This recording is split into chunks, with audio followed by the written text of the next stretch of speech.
Today, we're joined by Glenn Gao, the CEO success coach, a former CEO with 25 years of experience, of which he spent 5 years as a venture capitalist training portfolio company CEOs. He's a board member and an expert in AI and received an MBA from Harvard Business School. Welcome, Glenn. Hey, super glad to be here, Jose. Happy to have you, truly. A pleasure. So let's start with the story. I mean, how did you get into becoming a CEO success coach? Well, as you mentioned, I was a CEO for 25 years. And during that time, I had a coach for 17 of those years. And that was a transformational experience for me. The reason I had a coach for so long is I recognized that every person has the opportunity to become just a little bit better. And that's what was happening with me. It's like compound interest. And I say to people, every great athlete in the world has a coach. And you ask yourself, if you're already at the top of your game, why do you need a coach? It's because the very best performers recognize that a coach helps them become just a little bit better every time they interact with someone.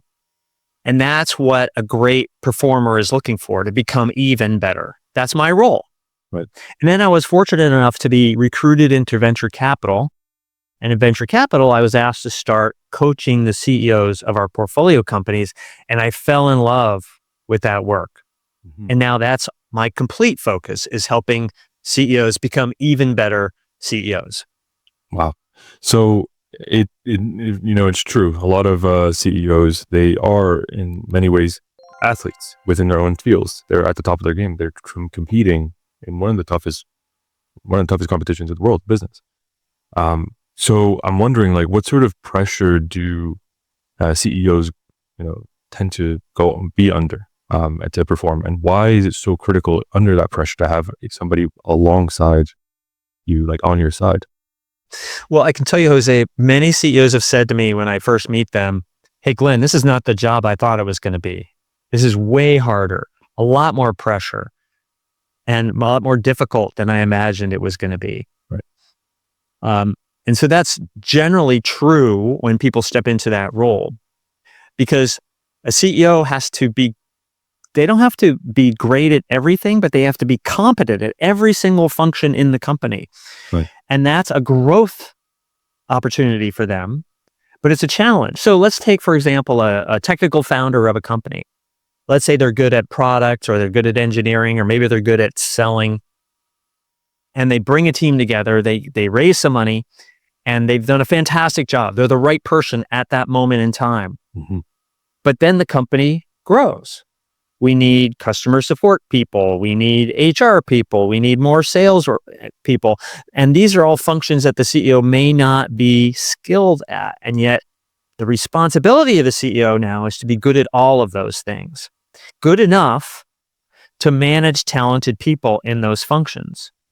And then they move away from the very thing they were there to do initially, build a product, for example, to something completely different. Right. Move into new markets, manage a board, bring together a leadership team. And this is a new set of skills. And every step along the scaling progression for a CEO requires a new set of skills. And that's hard for them. Right. And my job here is to help them through that journey, to give them the tools they need to be more effective as they scale their company.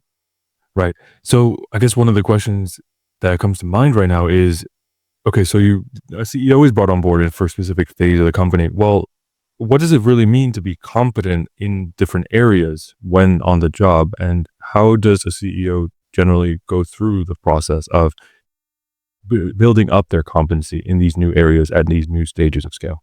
Well, first of all, one has to lean into the area that they're uncomfortable with. What we do naturally as CEOs is we go where we're good. We go where, let's say it's a product. Okay, I'm going to spend time on product because that's where I'm good. I can add the most value. However, let's use an example. My example over here was finance. I didn't enjoy working with finance. Kind of ignored it, let it sort of do its own thing to my own huge detriment. Okay, lots of things went wrong there that I wasn't paying attention to that were not good for the company. And so this is about being willing to go out of your comfort zone. And we don't naturally do that as human beings. So whether you do it on your own or you do it with a coach is going to help you identify where are you uncomfortable and give you some tools to become more comfortable there, to hire the right people there, to become competent enough to manage that part of the organization that frankly you're not interested in managing. And yet as a CEO, you must. Right. Exactly. So I guess diving into your experience, I mean, you spent 25 years as CEO. How did you go through those growing pains? And what sort of frameworks have you come up with from that experience? And as a trainer for the portfolio companies. So every CEO is different.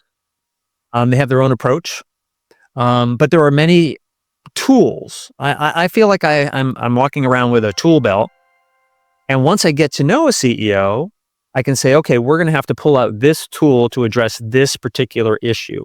So I'll use one example. Yeah, a lot of CEOs are uncomfortable with accountability. They look at what's happening, and people are not quite doing what the CEO wants them to do. right. And many CEOs realize, oh, that means there's going to be an uncomfortable conversation I have to step into with that person. And we tend to, as human beings, we tend to avoid those kind of conversations. And the CEO is worried about being a jerk or being viewed very poorly, or they're worried that if they really are highly accountable with an individual, that person will just leave. Mm-hmm. And so they're living in an organization that isn't performing. So we talk about accountability, and I explain accountability is not about being a jerk. Accountability is having a personal conversation with someone who's a direct report about what that person is committing to do. Mm-hmm. And then talking about how it's going against that commitment every week. And being there to help that person if they're falling behind. So if a CEO is not checking in on an important, let's say important projects every single week with the person who owns that project to see how they're going, right, then they're not being held accountable. Accountability is simply a conversation about the progress against the goal. right. And so I encourage all CEOs, all managers, frankly, to have those weekly conversations to see what's not progressing the way we want it to. Because we all know plans never survive interaction with the enemy or with the world. Something happens. And then that CEO's job is first to hold that person accountable that they are doing all they can to make progress. And then if the CEO can help them do something that they can't do on their own, to be there as a servant leader, because we want the people reporting to us to be successful. Right.